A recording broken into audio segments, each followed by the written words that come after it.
Good morning, everyone.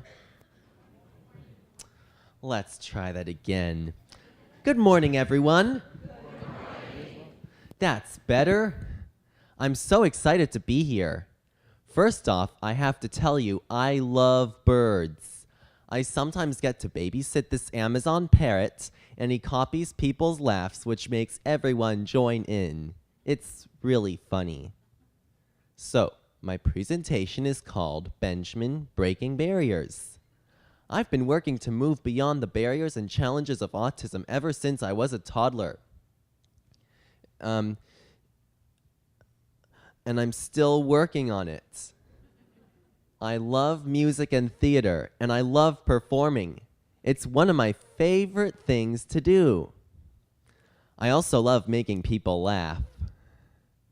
So, can I tell you all a joke? Why do seagulls live at the sea? 'Cause if they lived at the bay, they would be bagels.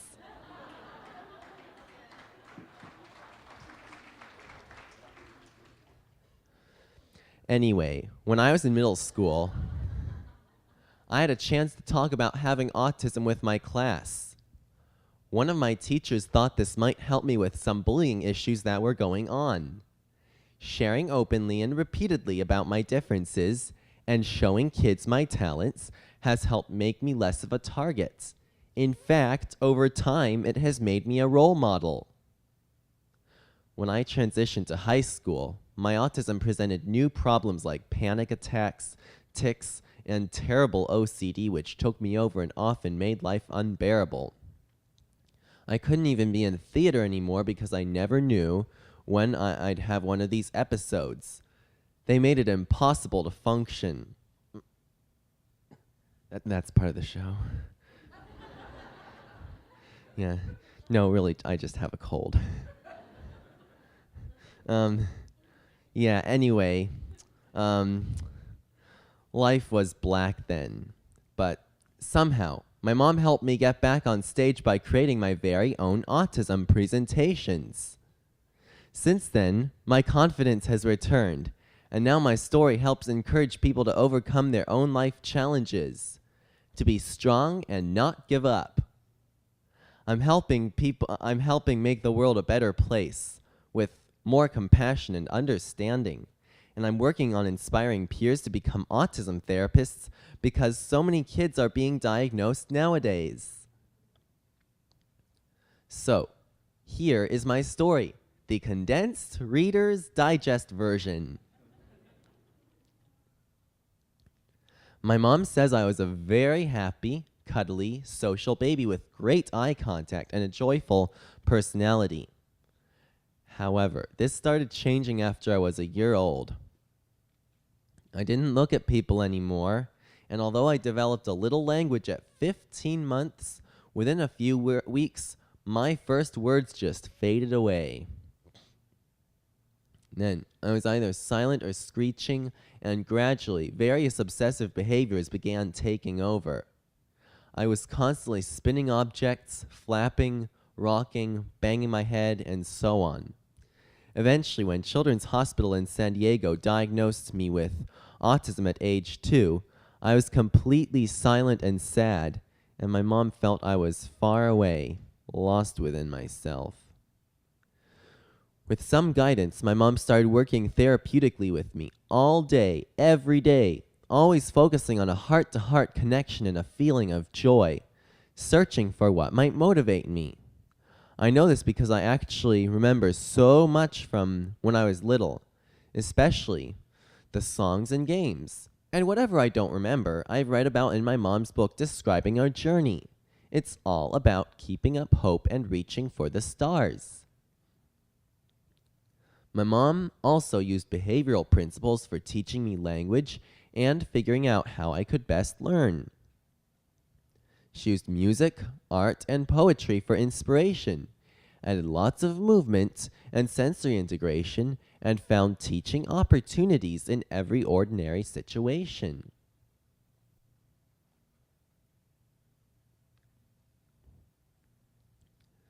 We practiced skills constantly for years.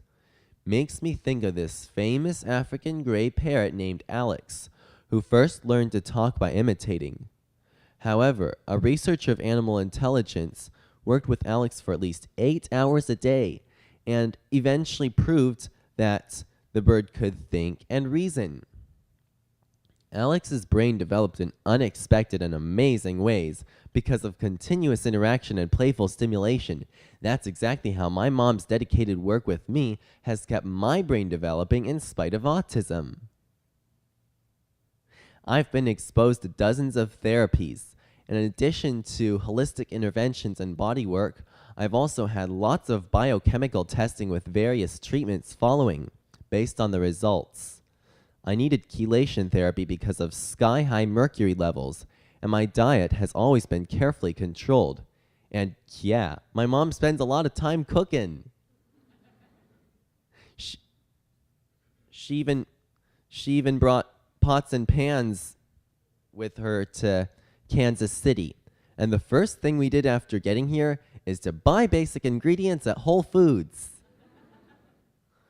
My mom is a professional musician, and she's always made violin a huge part of my therapy because it takes so much focus and concentration.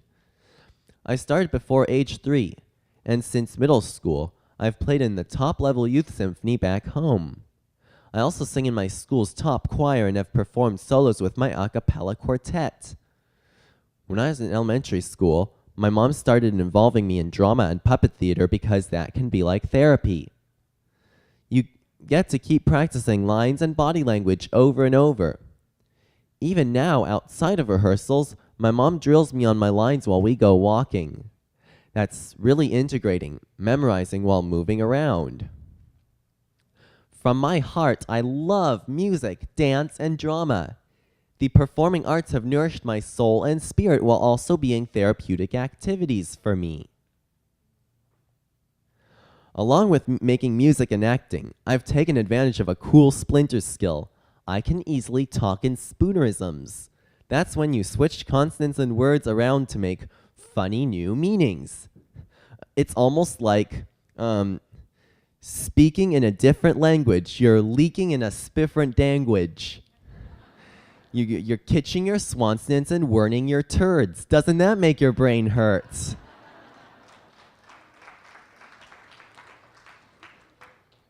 I have a whole repertoire of stories which I can tell at parties, and I'm hoping to start a small business doing that.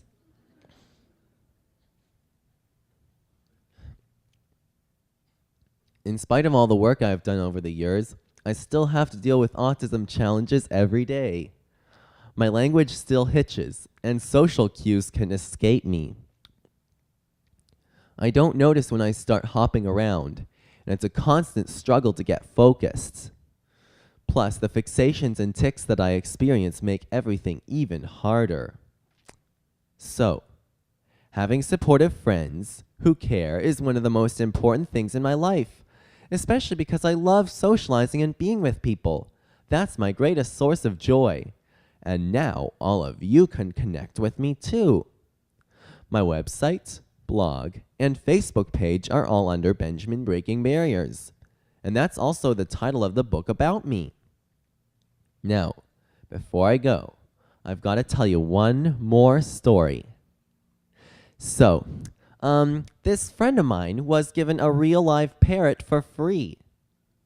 Unfortunately, though, it turns out this parrot swears. That's probably why it was given away. He's got a really foul mouth.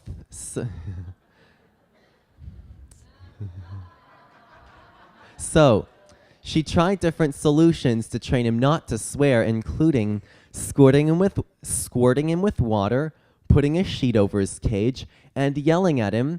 Unfortunately, nothing's been working. So one day she came up with this really crazy idea. She thought maybe I could surprise the bird by sticking him into my freezer for just a minute, not long. So she tried this. She stuck the parrot in her freezer and could hear him flipping and flapping around in there. Then, when she opened it up to let him out again, he's a talking bird, you know. He started speaking very slowly. He said, "I will not swear." And then you know what he said? He said, "How bad do you have to be to end up like that turkey in there?"